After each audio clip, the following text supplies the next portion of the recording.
just trying to get through it, spending family time. That's about it. Yeah. So I think I followed you recently, and you do some great stuff on your. You have really good content, and I've been seeing your interviews with big name people, actually, of athletes, and you're doing a great job. So whoever just joined this in this live, can you explain your background a little bit, and when did this come about with the sneaker stuff and your media, the sports media thing? Yeah, I started covering basketball in 2009, and so I've been in it for a while now. This was my 10th season. So I've been doing basketball, covering basketball. I've started covering the Celtics. I'm from Boston, so I don't like your Yankees. So you got to but other than that, though, I started out in Boston and was covering the Celtics, and then just wanted to challenge myself and came out to OKC. But I ended up doing some interview stuff, and the interviews in the beginning, I wasn't good with the interviews and everything like that. But then as time went on, got a lot better. But I do interviews, post game, pre game. I do writing as well. This guy said he's the GOAT. What's up, Chris? I see you, bro. Yeah, so I just been doing interviews, pre-game, post-game. I do writing, pre-game, post-game. And then also I talk about sneakers as well because I'm a huge sneakerhead. So I just wanted to combine my two passions together and make the Sneaker Reporter brand. So that's how that kind of came about, So I just tried to try to be different, find my own niche, be different. And, just create my own lane. So that's kind of how that came about. So, obviously, you cover the OKC Thunder now, right? And then you cover the Celtics. So what was that experience like covering the Celtics? And I'm sure you know a reporter named Amanda Flugran from Boston there. You said Amanda? Yeah, she's a Celtics reporter, too. Yeah. I know Amanda. Yeah. Blonde hair? Yeah. So okay. I interviewed her a couple of weeks ago on my show. She came on and she does a great job with the Celtics. But what was your experience like in Boston covering that team and from there, and then looking at that team now? They're still competitive and really dangerous in the East. Yeah, I mean it was definitely different because when I was there, I was covering KG, Ray Allen, Paul Pierce. So. Covering the big three was really cool. There was no sneaker content from them. So, because they didn't really, maybe only Ray Allen, that was about it. But other than that, I mean, it was all focused on my craft at that point. I didn't really start feeling comfortable with talking about sneakers until like 2014. It took a while. So, but yeah, it was just one of those situations where, the team was really good. They were all veterans. They had Rondo there, Avery Bradley, Jeff Green. They had a lot of good players come through the Celtics and a lot of good relationships that I built over the years. And so it was really good. Obviously, me being a Boston kid, that was everything I wanted. We got one championship. I wanted that 2010 one. So to this day, I haven't been able to cover NBA Finals, and I was so close a couple of times. So it just never happened. But couple of game sixes. LeBron's game 6 in Miami. Well, when he was on Miami, when he came to TD Garden, that game he was like unstoppable. That was probably his best game of his career. I was there for that game. I was there for the Jason Terry getting dunked on by him. I was there for a lot of good moments. I was there when Paul Pierce passed Larry Bird in scoring. I've had so many memorable moments. Just thinking of some off the top, but it's just it was a humbling experience, and I had a lot of fun. Being a Boston kid, that's all you can ever want is just to cover your hometown team and be able to gain the respect of some Hall of Famers. Right. So you're still a Celtics fan right now? Yeah. Oh yeah. My bad. I love what they're doing right now. I think Jason Tatum's the future of the league. Oh, definitely. I love the tandem of him and Jaylen Brown. I love what they got going. And I think, Brad Stevens he's a genius, you know what I'm saying? I got the ending of, I got the beginning of his reign when I was starting to leave.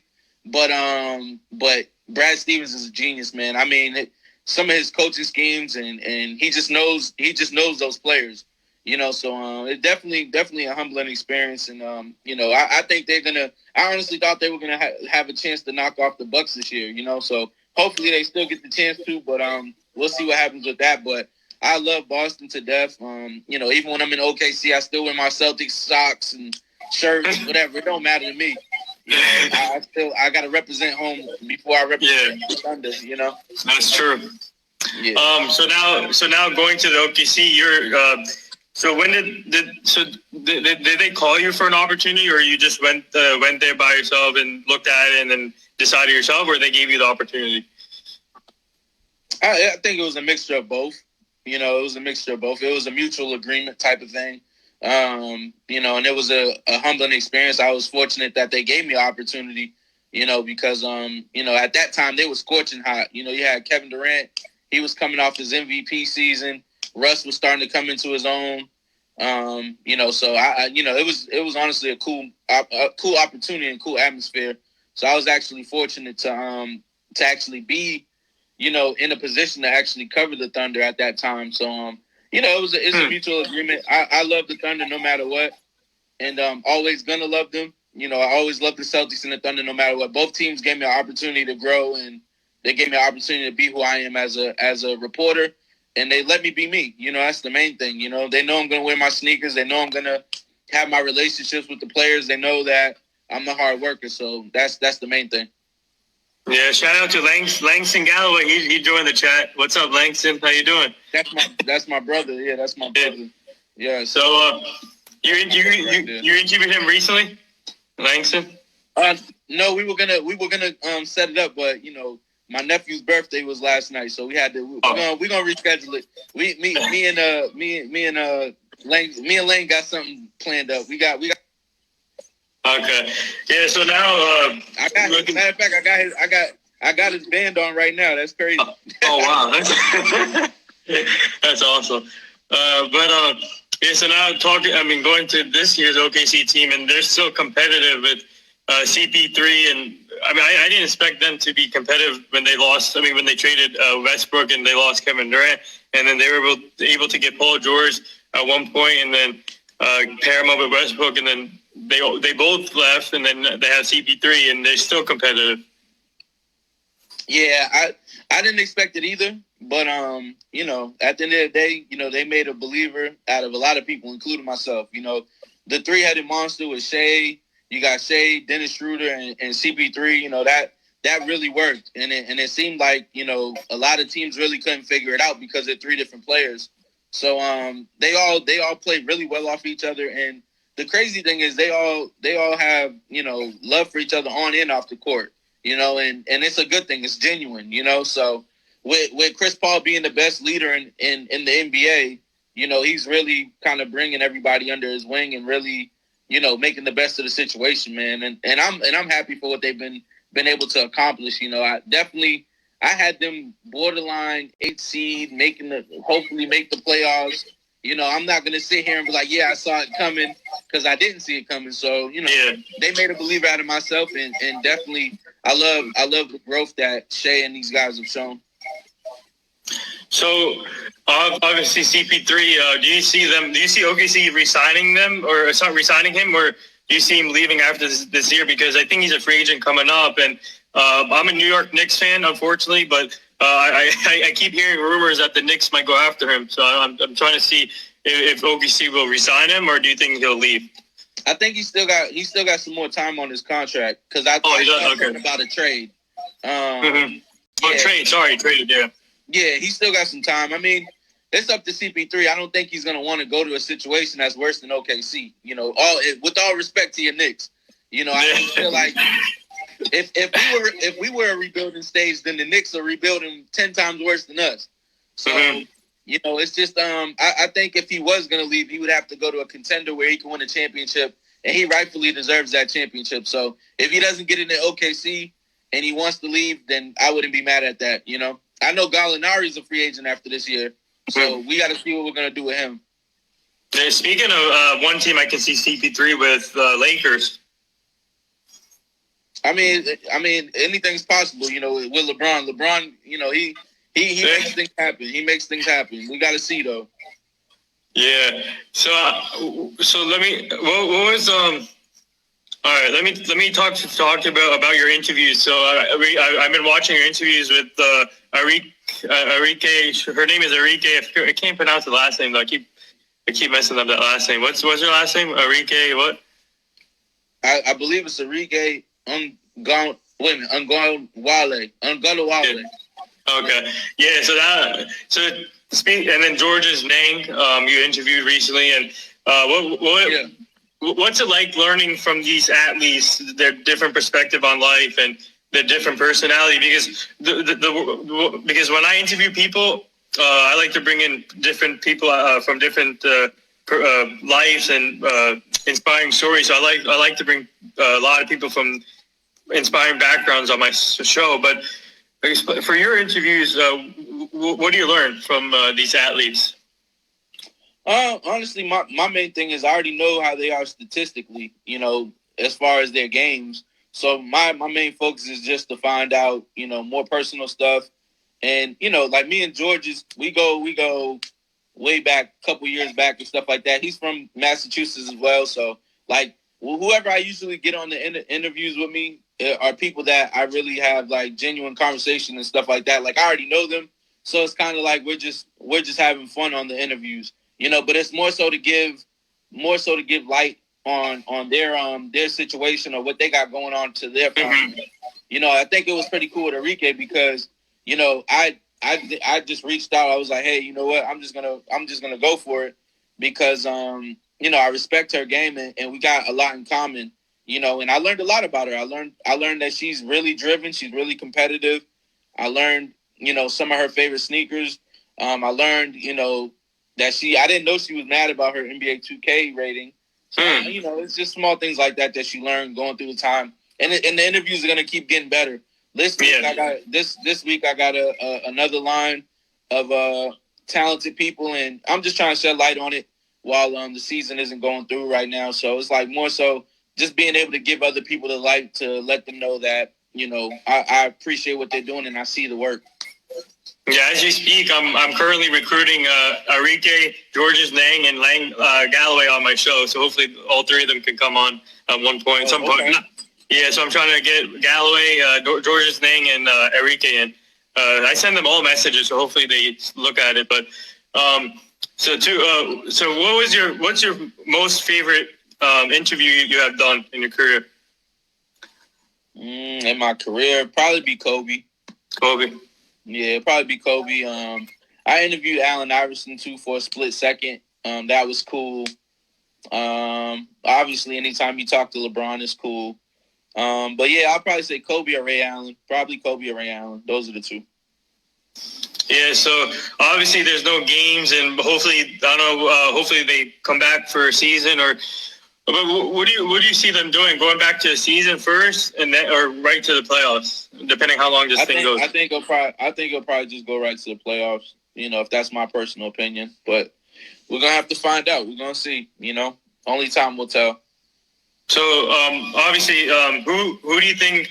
Well, obviously, I really want to see a Clippers-Lakers Western Conference Finals. So hopefully that happens. And what do you see in the Eastern Conference? It's like wide open to me. I feel like it'd probably be the way it was going. I mean, I thought it was going to be Bucks and Celtics, you know, so. But preseason, I had the Sixers there. I had the Sixers and Bucks, but then the Sixers just ran into that wall.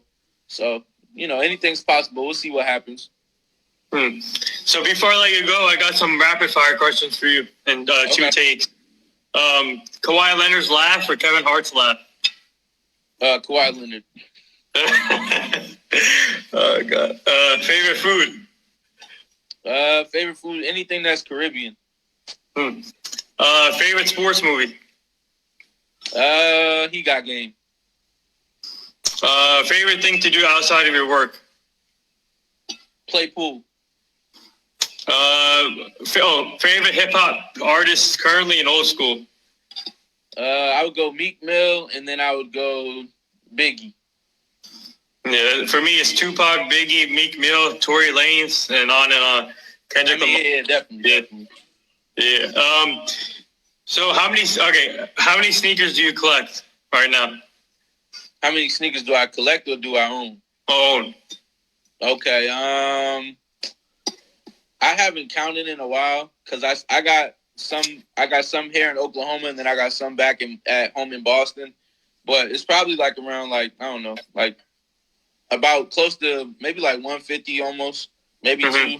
Not sure. I got to count up. I got a lot of sneakers here. Matter of fact, I got to clean up in a few because I got too many sneakers all over the place. So thoughts on this Michael Jordan documentary? I think it's cool. You know, it's talking about a lot of stuff that I already knew. So, you know what I'm saying? So it's just more so just getting it from the players' perspective, which is really good. So it's pretty cool to see what the players and how MJ, you know, related to, you know, those moments, and we get to see it now. So honestly, like just I've always been a student of the game. So everything that he did, I definitely studied and watched, and I had the Ultimate Jordan DVD back then. Like, you know what I'm saying? Like, I got a whole bunch of stuff, and I studied up on them. So a lot of this stuff I already knew, but it's cool. Like I said, getting the player's perspective. So who is your role model growing up in the sports business? That's a good question. I didn't really have a role model in the sports business coming up, but I did gain some as time went on. You know, like Mark Spears, Vincent Goodwill, you know, Stephen A. Smith, Chris Broussard's another one. Jalen Rose is another one that definitely, you know, that I reach out to from time to time every now and then. Yeah, I don't know. It's just honestly like it just kind of fell in my lap. So when it fell in my lap, it was kind of like I just had to take advantage of the opportunity. But I definitely want to shout out Black Sports Network. You know, they definitely Black Athlete Sports Network. They definitely helped me out and as far as getting my foot in the door and stuff like that as well. And the last two things here, I've been asking this question to all my guests that come on the show about the late Kobe Bryant and what they meant. I mean, what he meant to them. So for you, what did Kobe mean to you? Obviously, you interviewed him, and what did Gianna mean to you, and what does Mamba mentality mean to you? Yeah, I mean, Kobe, you know, he was different. You know, he was just one of those people that, like, whenever he walked in, like, you felt like you had to, you know, match his greatness or try to, you know, be able to match that greatness, you know. So, you know, for me, Kobe was just like, he wasn't my everything because, like I said, I'm a Celtics fan. So, you know, him going against the Celtics and the Lakers rivalry and all that. But when I started reporting and really getting to learn him, you know, and learn his game a lot more, I gained so much respect for him. And ever since that time I first interviewed him back in 2009, it's just been, you know, nothing but respect. And you know, it's so crazy because I've had so many moments with him and everything, and just interviewing him and just talk to him for a second, a few. And, you know, he meant so much. And Gigi, she definitely meant a lot because I felt like she was going to be that, you know, she was going to be that dog in the WNBA. You know, I just felt like she was just destined to get there, you know, and, you know, they're both shining down on us. But at the end of the day, we got to carry the Mamba mentality throughout the whole time. You know, no matter what, you got to continue to keep it going. Mamba mentality for me is just continuing to push, you know, and just continuing to make sure that I push the envelope, keep going. Every time I feel like I'm going to quit, I got to continue to keep going. So that's pretty much it for me, man. You know, they meant so much to all of us in the world, sports world. But, you know, overall, man, Kobe's just, he's one of a kind, and definitely miss him. Mm-hmm. And the last thing here, would you like to say anything to all the frontline people? Just continue to fight the good fight. You know, you guys are brave. You guys are really putting in a lot of work for us, and we appreciate you. I got a couple of cousins that are on the front line and everything as well, so I always try to keep in contact with them. And you know, just continue to stay safe, wear those masks, social distancing, and you know, at the end of the day, if you can't social distance because you're really in the trenches, just make sure that you're staying safe, gloved up, got a mask on, and continue to stay safe and keep your health at an all-time high, definitely, because we need you all. Yeah, well said. And for the viewers who is in this live right now, my cousin and I and my brother, we have a GoFundMe page linked on my Instagram thing.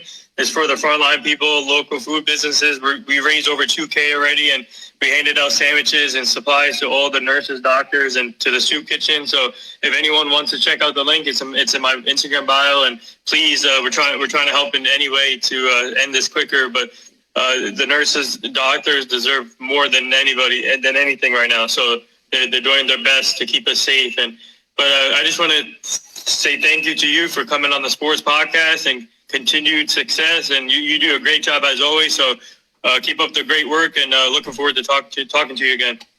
Definitely, I appreciate it, man. I appreciate you setting aside the time for me and everything like that. If you're not busy, I'm gonna be live at 8 p.m. your time. So this whole week, all 8 p.m., I'm gonna be going live. I got some good guests coming up, so I appreciate you for even getting me in here, and continue success on your end too. I see some of your interviews.